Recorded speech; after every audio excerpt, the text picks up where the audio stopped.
Jason had always been the calm presence in Port Charles, steady, silent, and fiercely loyal. But this time, his decisions sent shockwaves through everyone who thought they knew him.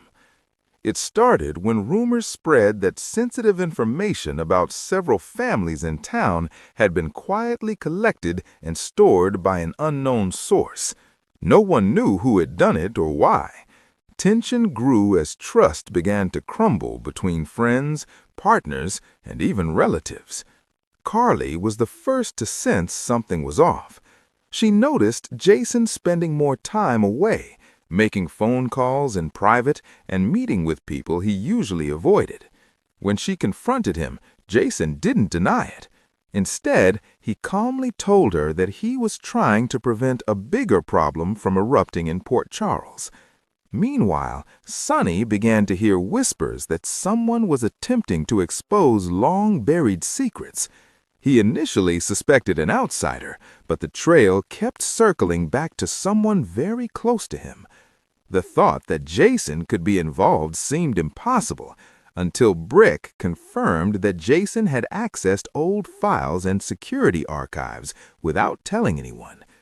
Laura grew concerned that this quiet investigation could spark chaos if the truth came out all at once.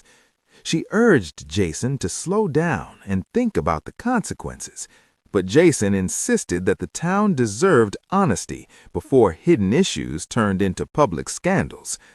As pressure mounted, Michael discovered that Jason had gathered evidence not to hurt anyone, but to stop a chain reaction of misunderstandings that could destroy multiple families.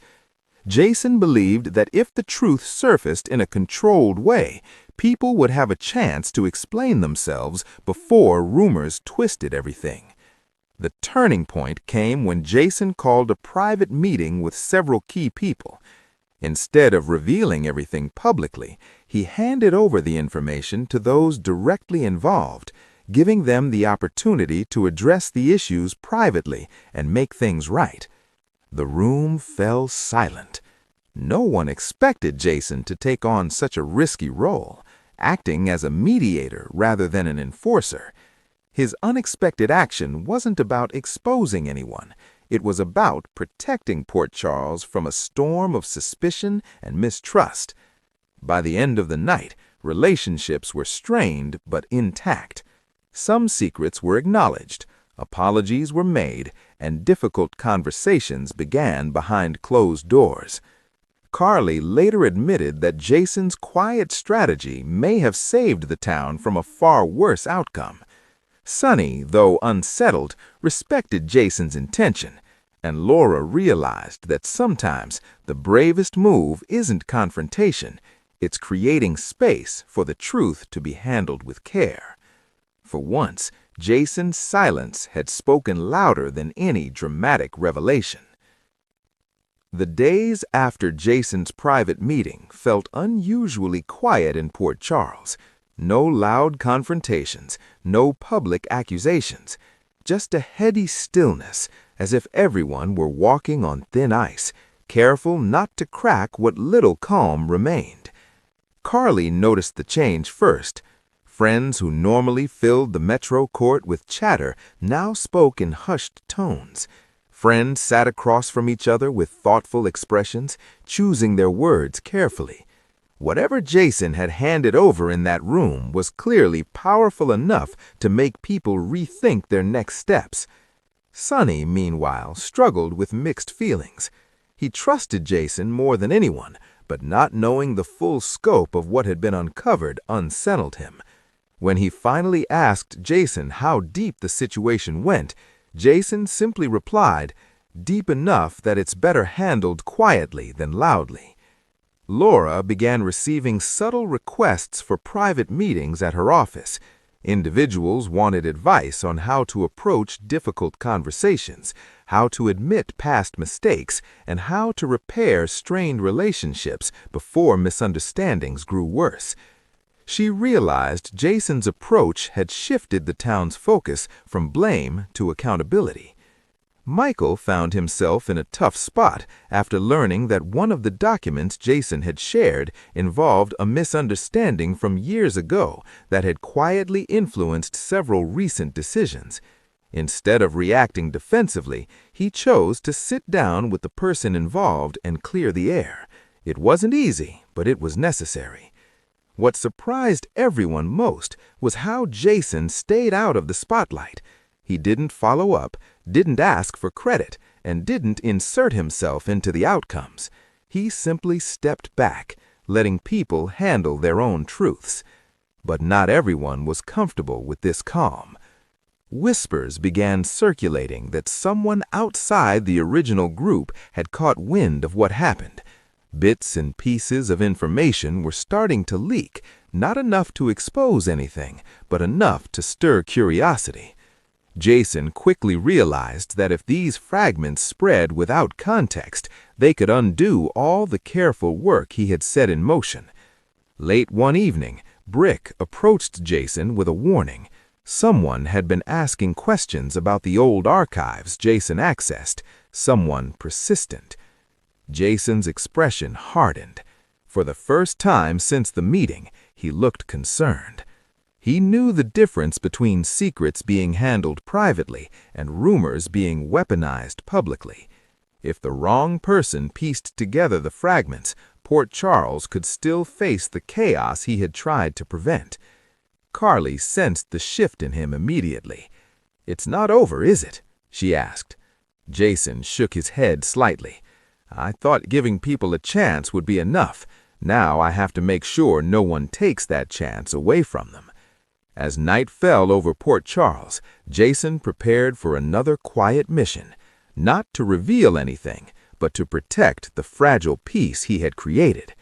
Because sometimes keeping the truth safe required just as much effort as uncovering. Jason moved carefully, knowing that one wrong step could undo the fragile trust he had helped rebuild.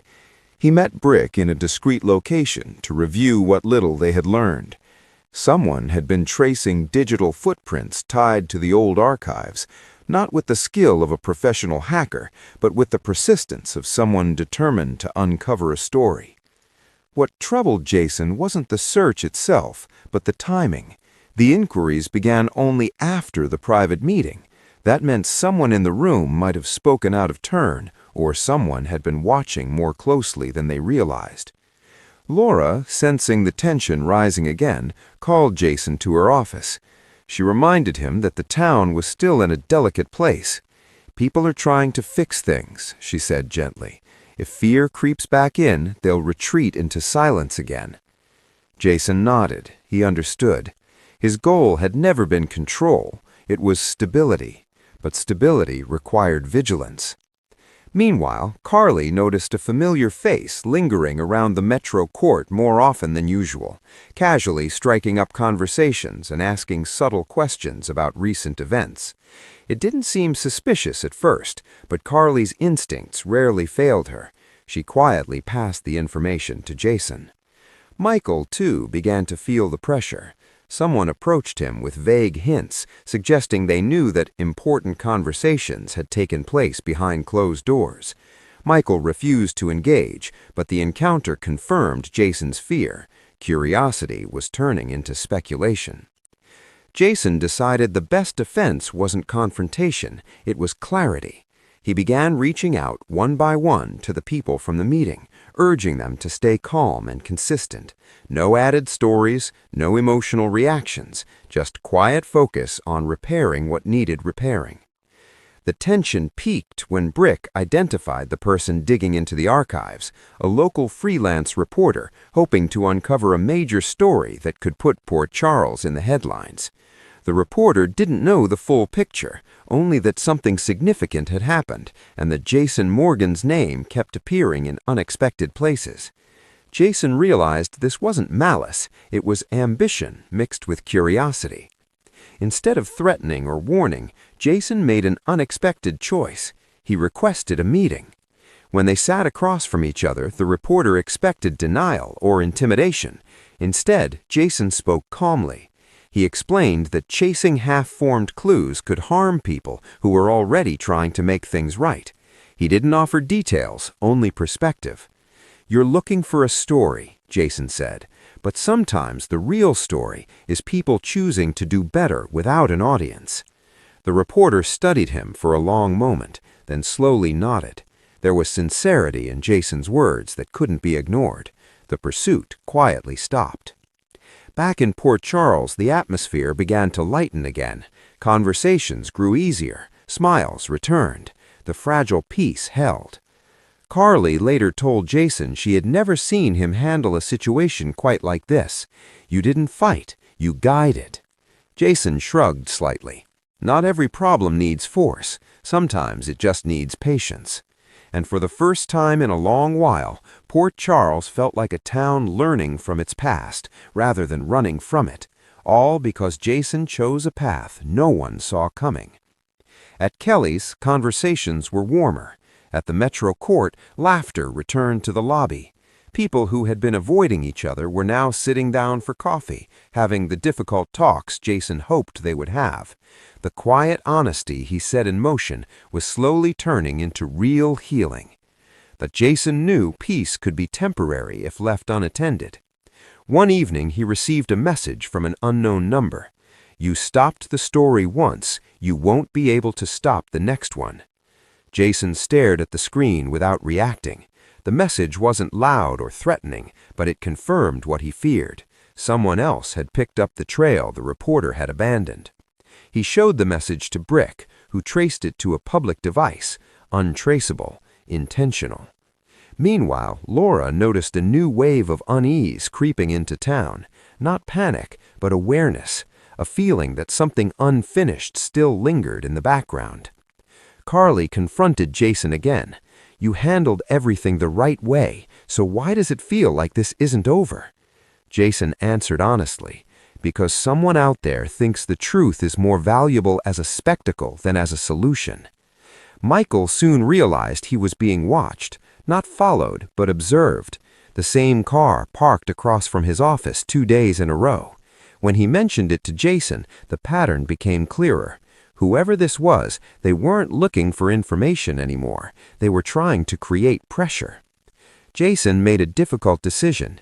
Instead of reacting quietly this time, he gathered the original group from the private meeting and told them what was happening. He didn't want fear to spread through rumors again.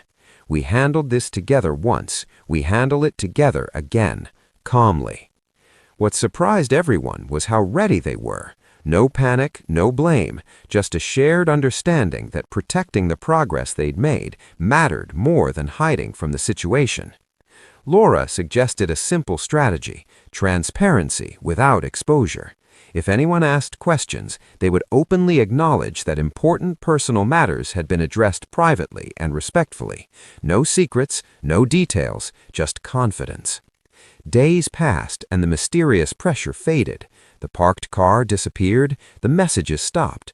Whoever had been trying to stir things up realized there was no panic to exploit, no cracks to widen.